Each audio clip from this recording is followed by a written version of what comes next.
القلب إلى الحبيب تميل.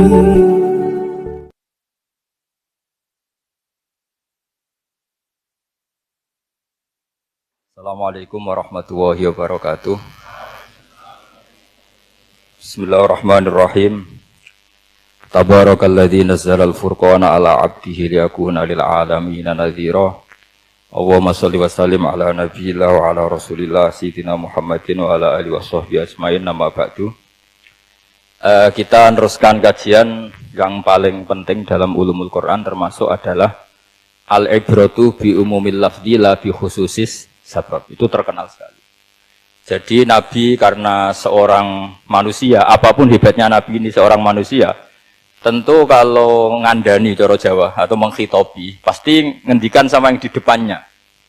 Tapi bukan berarti hukum ini khusus pada yang di depannya, tapi menjadi umum. Kenapa menjadi umum?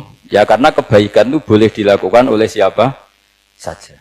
Misalnya Rasulullah ngendikan sama Mu'ad, ya Mu'ad inni uhibbuka fala tada'anna dubura kulli sholatin.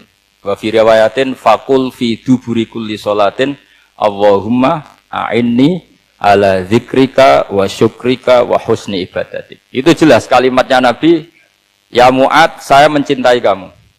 Maka jangan pernah engkau tinggalkan setelah sholat, kamu membaca Allahumma a'inni ala zikrika wa syukrika wa husni ibadatik. Ya Allah, tolonglah kami supaya selalu mengingat engkau ala zikrika dan mensyukuri nikmat engkau, dan tolong kami selalu beribadah kepada engkau. Lalu kalau melihat asbabil wurud, kalau dalam ilmu hadis biasanya disebut asbabil wurud, kalau dalam ilmu Quran disebut asbabin nuzul, tentu yang didhawuhi itu ya Mu'ad. Tapi Anda tidak boleh begini, saya tidak wiridan itu, yang disuruh Nabi kan Mu'ad, saya kan tidak Mu'ad. Itu tidak boleh seperti itu. Makanya kita tidak boleh terlalu tekstual, karena tadi resikonya Anda tidak mengikuti kaidah al-ibratu bi umumil lafzi la bi khususi sabab. Sebab itu saya tadi di kantor rektorat ya Pak Onder ya, bilang nanti untuk kajian yang di kantor rektorat pakai kitab Syajaratul Ma'arif, karena kitab itu juga yang sekarang dalam proses penerjemahan saya dengan Pak Quraisyab di PSG, yang di sini pakai kitab Itqan. Nanti mulai bulan depan, karena saya dipaksa untuk meneruskan. Ini sudah kayak Tuhan saja maksa-maksa. Itu pakai kitab Itqan. Nanti babnya tak kasih yang mendesak untuk diketahui. Termasuk apa? Al-ibratu bi umumil lafzi la bi khususi sabab. Sehingga di Quran misalnya begini, ada cerita begini. Nabi Isa itu bilang begini, saya ini siapa? Saya ini adalah orang, kata Nabi Isa, wa ja'alani mubarakan aynama kuntu. Saya adalah orang yang di mana-mana itu memberi berkah, memberi manfaat kepada siapa saja. Itu jelas tentang Nabi Isa. Tapi oleh ulama dikasih judul yang umum, babu nafil ibad bikullil bilad. Bab bahwa seseorang harus bermanfaat hidup di mana saja, kapan saja. Meskipun itu Allah cerita tentang Nabi Isa. Tidak bisa kamu bilang itu kan Isa, saya kan tidak Isa. Tidak bisa seperti itu. Isa adalah ibaratun an ahlil khairi. Isa adalah figur orang baik. Tentu yang dilakukan baik. Tentu kebaikan boleh ditiru siapa saja. Jadi sehingga nanti pada akhirnya nama-nama yang disebut Allah di Quran itu kalau nama orang baik tentu kita boleh ikut. Paham ya? Kalau nama orang buruk tentu kita tidak boleh ikut. Ya gitu aturannya. Sehingga tadi ada al-ibratu bi umumil lafzi la bi khususi sabab. Jadi yang jadi pegangan adalah standar kalimat umum dengan pemaknaan yang ditentukan ulama. La bi khususi sabab, tidak terkait sebab itu. Misalnya yang paling masyhur tentu dalam hadis Madinah itu kira-kira kan utaranya Mekah ya, kira-kira ya. Utaranya Mekah apa selatannya? Utaranya kayak utaranya. Dulu penduduk Madinah itu kalau bikin kloset itu, pokoknya kalau qada'ul hajat itu menghadap ke utara atau selatan. Terus kata Rasulullah, kalau kamu sedang qada'il hajat, sedang buang kotoran tuh jangan menghadap Ka'bah, juga jangan membelakangi Ka'bah. Itu Nabi redaksinya unik, walakin syarriku aw gharibu. Tetapi kamu menghadap barat atau menghadap timur. Itu semua riwayat walakin syarriku al-gharibu, tapi kamu menghadap barat atau timur.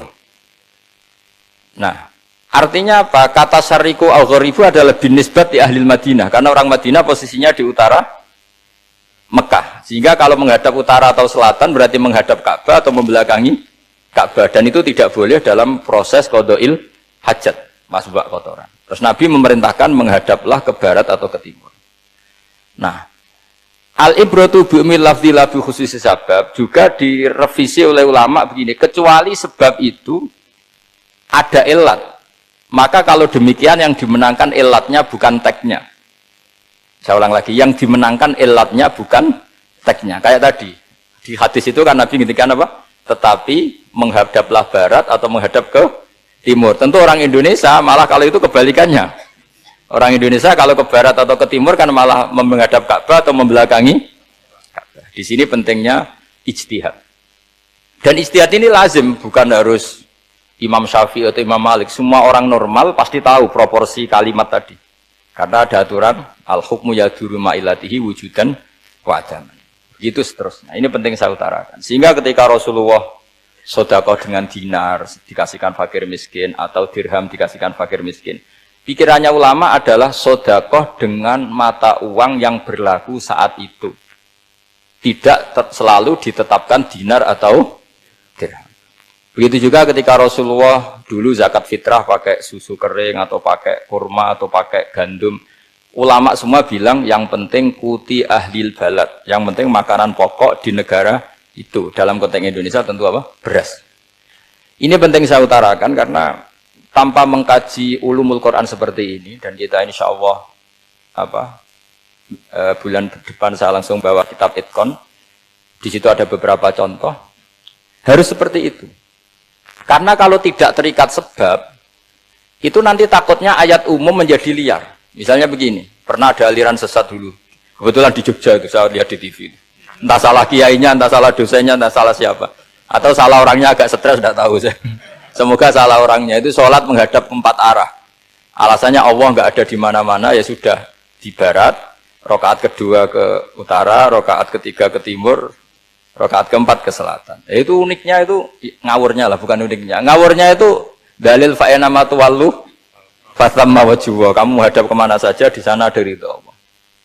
Sehingga semua ulama ketika bikin kaidah al-ibratu bi'umil lafzi la bi khususi sabab selalu menyertakan kecuali khusus sabab ini ada illatul hukmi.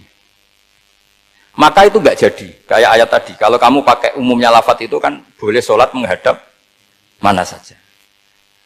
Nah, makanya Imam Syafi'i ketika ditanya, lalu ayat ini proporsinya gimana? Kata beliau, fis safar, orang yang sedang di pesawat mau sholat, tentu masuknya fathamma wajibah. Jadi dalam kondisi bepergian yang kita ingin sholat, maka pakainya ayat seperti itu. Tapi kalau kondisi normal, fawal liwajaka syatral masjidil haram. Jadi makanya ini penting ngaji ulumul Quran. Kita tidak bisa hanya megang terjemah atau megang apa, kemudian kita fatwa atas nama Quran dan hadis. Sehingga dulu syaratnya memang ketat, harus hafal Quran, hafal hadis, menguasai usul fikih, menguasai macam-macam. Karena tanpa itu memang tidak bisa. Sampai Ibnu Abbas ngendikan, kamu jangan pernah fatwa pakai Quran. Fa inna lahu wujuhan katsirah, karena Quran punya sisi yang banyak. Walakin hajuhum bisunnah, kalau kamu adu hujjah pakailah sunnah Rasulullah sallallahu alaihi wasallam, karena di situ penjelasan Quran. Misalnya tadi Rasulullah ketika kondisi normal pasti sholat menghadap Ka'bah. Jadi kalau bepergian nanti unta, kata riwayat-riwayat, ainama tawajjahat bihi rakhilatuh, kemana saja posisi unta menghadap. Ada ulama yang berpendapat itu khusus sholat sunat. Kalau sholat fardu dalam kondisi ada punya mobil harus berhenti. Ini madzhab Syafi'i. Sehingga misalnya saya, Pak Harsoyo, Pak On, bawa kijang, mobilnya sendiri. Kalau sholat fardu jangan mentang-mentang pakai kendaraan terus menghadap sekenanya. Kalau mau ke Banyuwangi berarti menghadap ke timur. Nah, itu yang boleh hanya sholat sunat. Kalau sholat fardu harus berhenti. Karena kijang ini dalam kendali Anda. Kecuali dalam surah yang kendaraannya tidak dalam kendali Anda. Misalnya kita naik pesawat. Jadi harus dibedakan. Jangan mentang-mentang Nabi sholat di onta kemana saja menghadap. Tapi konteksnya kan onta ini, cara berpikir onta ini dalam kendali Nabi. Tapi kalau pesawat kan tidak. Jelas ya? Jadi makanya ini pentingnya proporsional. Jadi kalau kita naik Kijang misalnya mau ke Banyuwangi, kalau waktu duhur ingin sholat ya harus berhenti. Karena yang aina matawat jahat bihi rokhilatuh, kemana saja kendaraan membawa kita itu dalam konteks sholat apa? Sunnah. Jadi ini pentingnya ulama. Ini yang dikatakan al ulama warasatul apa? Anbiya. Karena sanad ini musalsal terurut sampai Rasulullah SAW. Terus ada lagi ayat umum yang akhirnya jadi judul umum. Misalnya begini. Kita tahu cerita Nabi Khidir, di antara ceritanya ada satu kampung itu pelit. Makanya orang pelit itu wajib didendami.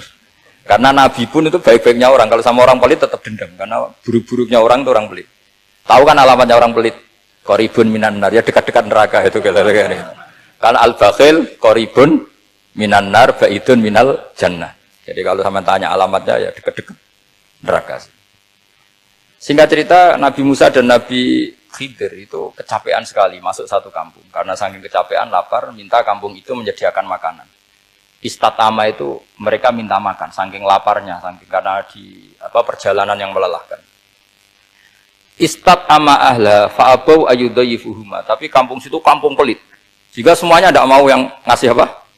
Makan. Tapi pas mau keluar dari kampung, ada tembok, ada kayak prasasti itu, yang mau roboh.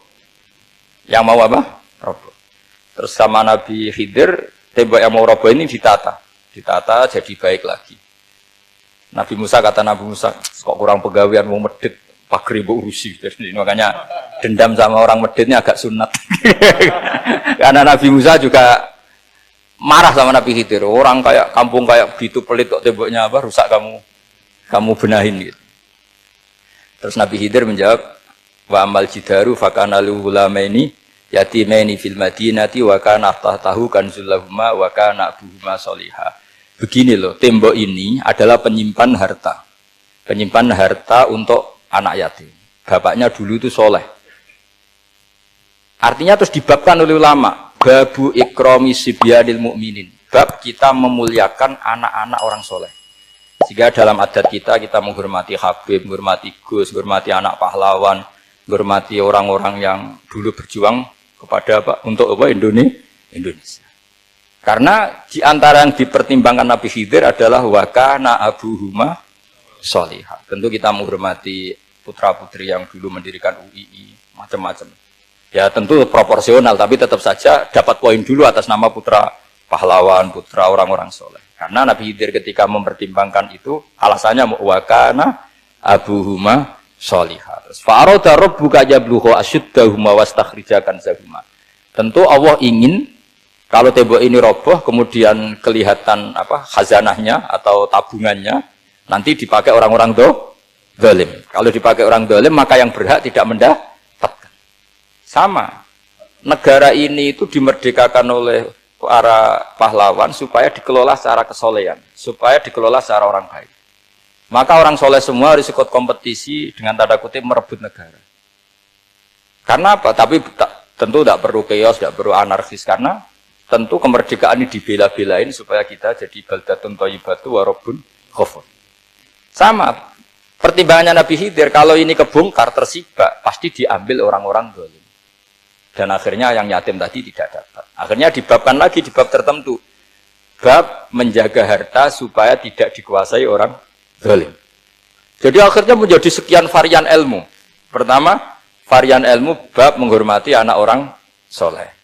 Terus bab supaya harta ini tidak dikuasai orang zalim dan seterusnya dan Nah, saya harapkan nanti dengan ulumul Quran kitab Itqan itu nanti aturan-aturan seperti itu tertanam pada Anda. Sehingga sebetulnya ulama fikih yang ngarang kitab sampai satu boto-boto itu sebetulnya ya normal-normal saja. Kalau sampean sudah mengkaji ilmu yang kayak saya kaji itu normal-normal saja. Misalnya begini, saya beri contoh ya. Orang munafik itu disifati Allah gimana? Wa idza qamu ilas sholati qamu kusala. Orang-orang munafik adalah orang ketika mau sholat itu bermalas-malasan. Terus kitab Fathul Mu'in atau Fathul Wahab atau kitab semua kitab fikih bikin judul gini. Saya masih ingat takbirnya. Wa yusannu nasyatun li sholatin. Disunatkan kalau sholat itu ketok gumrigah, ketok semangat. Fa inna Allah ta'ala dzamma tarikihi, karena Allah mengkritik atau menyalahkan orang yang kalau sholat itu tidak nasyat, tidak gumregah, tidak semangat. Mergo seperti itu adalah fi'lul munafikin, perilakunya orang munafik. Terus ditulis wa idza qamu ila sholati qamu kusala. Artinya di situ Allah mengkritik orang munafik. Kenapa? Karena kalau sholat males-malesan. Anda ingin bersifat kayak orang munafik apa bersifat kayak Rasulullah? Tentu ingin seperti Rasulullah. Kalau ingin seperti Rasulullah ya wasari'u ila maghfiratim mir rabbikum. Kalau ada kebaikan harus cepat-cepat, harus disegerakan.